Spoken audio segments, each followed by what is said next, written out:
ಕರ್ನಾಟಕ ರಾಜ್ಯದಲ್ಲಿ ಜಾತಿ ಜಂಗಿ ಕುಸ್ತಿ ಶುರುವಾಗ್ಬಿಟ್ಟಿದೆ. ಜಟಾಪಟಿ ನೋಡ್ತಾ ಇದ್ದೀವಿ.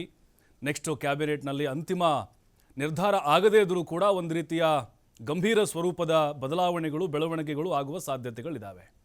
ಇದರ ಬೆನ್ನಲ್ಲೇ ಕೇಂದ್ರ ಸರ್ಕಾರದಿಂದ ಮಹತ್ವದ ಘೋಷಣೆ, ಜನಗಣತಿಯ ಜೊತೆಗೆ ಜಾತಿ ಗಣತಿಯನ್ನು ಕೂಡ ನಾವು ಮಾಡ್ತೀವಿ ಅಂತೇಳಿ. ಇದು ನಾನಾ ಚರ್ಚೆಗೆ ಕಾರಣ ಆಗ್ತಾ ಇದೆ. ರಾಜಕೀಯ ಲೆಕ್ಕಾಚಾರ, ಯಾರಿಗೆ ಲಾಭ ನಷ್ಟ, ಇದರಿಂದ ಉಪಯೋಗ ಆಗೋದು ಜನಸಾಮಾನ್ಯರಿಗ, ಹಿಂದುಳಿದ ವರ್ಗಗಳಿಗ ಅಥವಾ ರಾಜಕೀಯ ಪಕ್ಷಗಳಿಗ, ಮತ್ತು ಒಳ ಪಂಗಡಗಳಿಗೆ ಇದರಿಂದ ಏನು ಅನುಕೂಲ ಆಗುತ್ತೆ? ರಾಜ್ಯ ಸರ್ಕಾರದ ಏನೀಗ ಅವರು ವರದಿಯನ್ನು ಮಾಡಿದ್ದಾರೆ, ರೆಡಿ ಮಾಡಿದ್ದಾರೆ, ಅದು ಮೂಲೆಗುಂಪಾಗುತ್ತೆ. ಹಾಗಾದರೆ ಕೇಂದ್ರ ಸರ್ಕಾರಕ್ಕೆ ಈ ಒಂದು ಗಣತಿಯನ್ನು ಮಾಡಿದರೆ ಯಾವ ರೀತಿ ಲಾಭಗಳಾಗ್ಬೋದು? ಹೀಗೆ ನಾನಾ ರೀತಿಯ ಲೆಕ್ಕಾಚಾರಗಳು ಶುರುವಾಗುತ್ತಾ ಇದ್ದಾವೆ.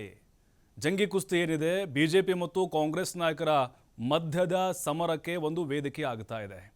ಇದೆಲ್ಲದರ ಬಗ್ಗೆ ಚರ್ಚೆ ಮಾಡಲಿಕ್ಕೆ ಇವತ್ತು ನಮ್ಮ ಜೊತೆಗೆ ಅತಿಥಿಗಳು ಜಾಯ್ನ್ ಆಗಿದ್ದಾರೆ. ಅವ್ರನ್ನ ಕಾರ್ಯಕ್ರಮಕ್ಕೆ ಸ್ವಾಗತ ಮಾಡೋಣ. ಮೊದಲದಾಗಿ BJP ವಕ್ತಾರರಾಗಿರುವಂತಹ ಸನತ್ ಇದ್ದಾರೆ, ಅವ್ರನ್ನ ಕಾರ್ಯಕ್ರಮಕ್ಕೆ ಸ್ವಾಗತ ಮಾಡ್ತೀನಿ. ಸರ್ ನಮಸ್ತೆ, ಸ್ವಾಗತ.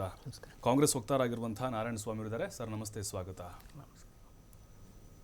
ನಾರಾಯಣ ಸ್ವಾಮಿ ಸರ್, ನಿನ್ನೆ ನಾವೇನೋ ಅಂದ್ಕೊಂಡಿದ್ವಿ, ಮ್ಯಾರಥಾನ್ ಸಭೆ ಮಾಡ್ತಾ ಇದ್ರು, ಏನೋ ಯುದ್ಧ ಘೋಷಣೆ ಮಾಡಿಬಿಡ್ತಾರೆ ಅಂತ ಕಾಯ್ತಾ ಕೂತಿದ್ವಿ ಸರ್ ನಾವು ಬ್ರೇಕಿಂಗ್ ಹಾಕಲಿಕ್ಕೆ. ಏಕಾಏಕಿ ಜಾತಿ ಗಣತಿ ಮಾಡ್ತೀವಿ, ನಾವು ಜನಗಣತಿ ಮಾಡ್ತೀವಿ ಅಂತೇಳಿ ನಿಜಕ್ಕೂ ಅಚ್ಚರಿ ಆಯ್ತೆ ಅಂತ ಇದನ್ನು ನಿಮಗೂ ಕೇಳಿ. ಇಲ್ಲ, ಅಚ್ಚರಿ ಅಲ್ಲ. ಈಗೇನು ಅವ್ರದ್ದು ಫೇಲ್ಯೂರ್ ಆಗಿತ್ತು ಅದನ್ನು ಮುಚ್ಚೋದಕ್ಕೆ, ಇಲ್ಲ ಸಬ್ಜೆಕ್ಟ್ ಡೈವರ್ಟ್ ಮಾಡೋದಕ್ಕೆ ಏನಾದರೂ ಒಂದು ಮಾಡ್ಬೋದನ್ನೋ, ಈಗ ಆಲ್ರೆಡಿ ಎಕ್ಸ್ಪೀರಿಯೆನ್ಸ್ ಈ ಥರ ನಡೆದಿದೆ. ಎಲ್ಲಿ ಹಿಂದೆ ಎಲ್ಲ ಈ 10 ವರ್ಷದ ಆಡಳಿತದಲ್ಲಿ ಅವ್ರು ಈ ಥರ ಸಂದಿಗ್ಧ ಪರಿಸ್ಥಿತಿಗೆ ಬಂದಾಗ ಯಾವುದಾದ್ರೂ ಒಂದು ಡೈವರ್ಟ್ ಮಾಡೋಂಥ ವಿಷಯನೋ ಇಲ್ಲ ಇನ್ನೊಂದು ಕ್ರಿಯೇಟ್ ಆಗಿ ಮಾಡೋದು ಇದನ್ನು ನಡೆದಿದೆ ಇತ್ತು. ಆದರೂ ಕೂಡ ನಾವಂತೂ ಇದನ್ನು ಭಾಳ ಹಾರ್ಟ್ಲಿ ವೆಲ್ಕಮ್ ಮಾಡ್ತಾ ಇದ್ದೀವಿ. ಯಾಕಂದರೆ ಈ ಸಬ್ಜೆಕ್ಟು ನಮ್ಮ ಕಾಂಗ್ರೆಸ್ ಪಕ್ಷದ ಅಜೆಂಡಾದಲ್ಲಿ ಭಾಳ ಡಿಸ್ಕಷನ್ ಆಗಿತ್ತು. ನಾವು ಮ್ಯಾನಿಫೆಸ್ಟೋದಲ್ಲೇ ಇಟ್ಟಿದ್ವಿ ಲಾಸ್ಟ್ ಎಲೆಕ್ಷನ್ಸಲ್ಲಿ, ತಮಗೆ ಗೊತ್ತಿರ್ಬೋದು. ಆಮೇಲೆ ನಮ್ಮ ರಾಷ್ಟ್ರೀಯ ಅಧ್ಯಕ್ಷ ಅಂತ ಮಲ್ಲಿಕಾರ್ಜುನ್ ಖರ್ಗೆ ಸಾಹೇಬರು 23 ಏಪ್ರಿಲ್ 2023ಗೆ ಲೆಟರ್ ಬರೆದಿದ್ದಾರೆ ಒಂದು ಮೋದಿ ಸಾಹೇಬರಿಗೆ.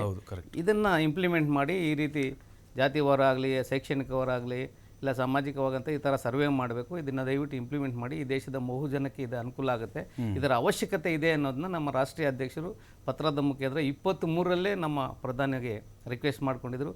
ಮತ್ತು ನಮ್ಮ ನಾಯಕರಂತ ರಾಹುಲ್ ಗಾಂಧಿ ಸಾಹೇಬರು ಪಾರ್ಲಿಮೆಂಟಲ್ಲಿ ಇದನ್ನು ಭಾಳ ಟೈಮ್ ರೈಸ್ ಮಾಡಿದ್ದಾರೆ. ಆಮೇಲೆ ಅವರೊಂದು ಮಾತು ಹೇಳಿದ್ದಾರೆ, ಈ ದೇಶದಲ್ಲಿ ಕಾಂಗ್ರೆಸ್ ಪಕ್ಷ ಇದರ ಮುಂಚೂಣಿ ತಗೊಳ್ಳುತ್ತೆ, ಈ ರೀತಿ ಸರ್ವೆ ಮಾಡುತ್ತೆ, ಅದರಲ್ಲಿ ಅನುಮಾನ ಬೇಡ. ಈ ದೇಶದ ಏನು ವ್ಯವಸ್ಥೆಯಲ್ಲಿ ಇದರ ಅವಶ್ಯಕತೆ ಬಹಳ ಇದೆ, ಅದರಿಂದ ನಮ್ಮ ಪಕ್ಷ ಈ ದೇಶದಲ್ಲಿ ಈ ಸರ್ವೆ ಆಗಂಗೆ ನೋಡ್ಕೊಳ್ಳುತ್ತೋ ಅನ್ನುವಂತಹ ಒಂದು ದೃಢ ಮಾತನ್ನು ಕೂಡ ಪಾರ್ಲಿಮೆಂಟಲ್ಲಿ ನಮ್ಮ ನಾಯಕರಂತ ರಾಹುಲ್ ಗಾಂಧಿ ಸಾಹೇಬರು ಹೇಳಿದರು. ಇವತ್ತು ಅದಕ್ಕೆ ಪೂರಕವಾಗಿ ಈ ಕೇಂದ್ರ ಸರ್ಕಾರ ಒಂದು ತೀರ್ಮಾನ ತಗೊಂಡಿದೆ. ಆದರೆ ಅದು ಯಾವತ್ತಿಂದ ಹೇಗೆ ಮಾಡ್ತಾರೆ ಅನ್ನೋದನ್ನು ನಾವು ಕಾದು ನೋಡ್ತಾ ಇದ್ದೀವಿ. Anyhow we are welcoming the decisions. Yes Sanath sir, ಈಗ ಕಾಂಗ್ರೆಸ್ ನಾಯಕರ ನಿರಂತರ ಹೋರಾಟ, ಒತ್ತಡ ಇದೆಲ್ಲವೂ ಕಾರಣ ಆಯಿತು ಅಂತ ಹೇಳಿ ಬೆಚ್ಚಿ ಬಿದ್ದು ಬಿಡ್ತು BJP. ಅವರ ಒತ್ತಡಕ್ಕೆ ಮಾಡಿದ್ರೆ ನೀವು ಘೋಷಣೆ ಮಾಡಿಬಿಟ್ರಿ ಅಂತ. ಈಗ ಈ ವಿಚಾರದಲ್ಲಿ ರಾಹುಲ್ ಗಾಂಧಿಯವರ ಹೇಳಿಕೆ ತುಂಬ ಬಾಲಿಶ. ಯಾಕೆಂತ ಹೇಳಿದ್ರೆ 1881ರಿಂದ ಜಾತಿ ಗಣತಿ ನಡ್ಕೊಂಡ್ಬರ್ತಿತ್ತು, ಬ್ರಿಟಿಷರ ಕಾಲದಲ್ಲಿ ಆಗಿರ್ತಕ್ಕಂಥದ್ದು. ಇನ್ನು ಹಿಂದೆ ಹೋದರೆ ಚಾಣಕ್ಯರ ಇದರೊಳಗೂ ಸಮೇತ ಆರ್ಥಿಕ ಮತ್ತು ಸಾಮಾಜಿಕ ಸ್ಟೇಟಸ್ಸು ಅಂತಕ್ಕಂಥದ್ದು ಚಾಣಕ್ಯ ನೀತಿ ಒಳಗಡೆ ಬಂದಿರತಕ್ಕಂಥದ್ದು. ಅಲ್ಲಿಂದಲೂ ಜಾತಿ ಗಣತಿ ಬಂದಿದೆ ಅಂತ ಹೇಳ್ತಕ್ಕಂಥದ್ದು ಅವರ ಚಂದ್ರಗುಪ್ತ ಮೌರ್ಯ ಇರ್ಬೋದು, ಮತ್ತು ಮುಂದೆ ಬಂದಂಥ ಡೈನಾಸ್ಟಿಗಳು ಸಮೇತ ಇದನ್ನು ಇಟ್ಕೊಂಡು ಹೋಗಿದ್ದಾವೆ. ಅದಾದ ನಂತರ 1872ರಲ್ಲಿ ಒಂದು ಫಸ್ಟ್ ಜಾತಿ ಗಣತಿ ವಾಸ್ತವದಲ್ಲಿ ನಡೆದಿರ್ತಕ್ಕಂಥ 1872ರಲ್ಲಿ. ಅದಾದ ನಂತರ 1881ರಲ್ಲಿ ಇದನ್ನು ಅಧಿಕೃತವಾಗಿ ಇದಾಯಿತು. 1931 ತನಕ ಜಾತಿ ಗಣತಿ ಬಂತು. ಅದಾದ ನಂತರದಲ್ಲಿ ಇದರ ಅವಶ್ಯಕತೆ ಇಲ್ಲ ಅಂತಕ್ಕಂಥದ್ದನ್ನು ಇದು ಮಾಡಿಬಿಟ್ಟು ನಂತರದಲ್ಲಿ ಏನು ಮಾಡಿದರು, ಬರೀ ಗಣತಿಯನ್ನು ಮಾಡ್ಕೊತ ಹೋದರು, ಜಾತಿ ಗಣತಿ ಇರಲಿಲ್ಲ. ಇದಾದ ನಂತರದಲ್ಲಿ ಅವರು ಪಾಪ ಅವ್ರಿಗೆ ಗೊತ್ತಿದೆಯೋ ಇಲ್ಲೋ 1974ರಲ್ಲಿ ಅಂತ ಕಾಣಿಸುತ್ತೆ ಒಂದು ಹಿಂದುಳಿದ ವರ್ಗಗಳ ಒಂದು ಆಯೋಗನೂ ಸಮೇತ ಈ ರೀತಿಯಾಗಿ ಅವರ ಹಿಂದುಳಿದ ವರ್ಗ ಎಷ್ಟೆಷ್ಟಿದ್ದಾವೆ, ಸಬ್ ಕ್ಯಾಸ್ಟ್ಗಳು ಎಷ್ಟಿದ್ದಾವೆ ಅಂತ ಇನ್ನೊಂದು ಇಲ್ಲಿ ವರ್ಡನ್ನು ನೀವು ಯೂಸ್ ಮಾಡಬೇಕು, ಜಾತಿ ಗಣತಿ. ದಯವಿಟ್ಟು ಇದು ಧರ್ಮ ಗಣತಿ ಅಲ್ಲ. ಧರ್ಮದೊಳಗೂ ಜಾತಿ ಇದ್ದಾವೆ, ಒಳಜಾತಿಗಳಿದ್ದಾವೆ, ಸಬ್ ಕ್ಯಾಸ್ಟ್ಗಳಿದ್ದಾವೆ. ಅದನ್ನು ಈ ಸತಿ ಗಣತಿ ಮಾಡ್ತೀವಿ ಅಂತ ಸ್ಟೇಟ್ಮೆಂಟಲ್ಲಿ ಹೇಳಿದ್ದಾರೆ. ಇವರೆಲ್ಲೂ ಹೇಳಿಲ್ಲ ಇವರು ಹಿಂದೂ ಎಷ್ಟು, ಮುಸ್ಲಿಂ ಎಷ್ಟು, ಕ್ರಿಶ್ಚಿಯನ್ ಎಷ್ಟು, ಅದ್ರ ಒಳಗಡೆ ಕೆಳಗಡೆ ಪಂಗಡಗಳನ್ನು ತಗೊಂಡಿರ್ಲಿಲ್ಲ. ಅಂದ್ರೆ ಆಮೇಲೆ ಇವತ್ತು ಜಾತಿ ಗಣತಿದು ನಾವೇ ಮಾಡಿದ್ದು ಅಂತ ಅವ್ರವ್ರ ನಾಯಕರುಗಳು ಅವ್ರವ್ರು ಸ್ವತಂತ್ರರು, ಸರ್ವ ಸ್ವತಂತ್ರರು ಅವ್ರ ಹೇಳಿಕೆಗಳನ್ನು ಕೊಡ್ಬೋದು, ನಾವು ಹೇಳಿದ್ದಕ್ಕೆ ನಡೀತು ಅಂತ. ಯಾವುದೋ ಒಂದು ಅಜ್ಜಿ ಇತ್ತಂತೆ, ಅದೊಂದು ಕೋಳಿನ ಸಾಕಿತ್ತಂತೆ, ಅದು ಕೋಳಿನ ತಗೊಂಡು ಮುಚ್ಚಿಡುತ್ತಂತೆ, ಯಾಕೆಂದ್ರೆ ಬೆಳಗ್ಗೆ 4 ಗಂಟೆಗೆ ಅದು ಕೂಗ್ತಾ ಇತ್ತಂತೆ, ಕೂಗೆದ್ದ ಮೇಲೆ ಜನ ಎಲ್ಲ ಹೇಳೋದು ಅಂತ. ಆ ರೀತಿ ಒಂದು ಮೆಂಟಾಲಿಟಿ ಇವ್ರದ್ದು. ನಾವು ಹೇಳಿದ್ದಕ್ಕೆ ಆಗೋಯ್ತು.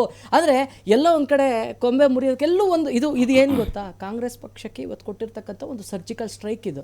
ಎಲ್ಲಿ ಒಳಗಡೆ ಇವ್ರು ಕೂತ್ಕೊಂಡು ಆ ವಿಚಾರದಲ್ಲೇ ಕೂಗ್ತಾ ಇದ್ರಲ್ಲ, ಯುದ್ಧ ಆಗಬೇಕು ಅಂತಿದ್ರಲ್ಲ, ಈಗ ಮಾತಾಡಲಿ, ಈ ವಿಚಾರದಲ್ಲಿ ಮಾತಾಡಲಿ. ಯಾಕೆಂತ ಹೇಳಿದ್ರೆ ನಾವು ಇಲ್ಲಿಯವರೆಗೂ BJP ಯಾವತ್ತೂ ಸಮೇತ ಜಾತಿ ಗಣತಿಯ ವಿರೋಧ ಮಾಡಿಲ್ಲ.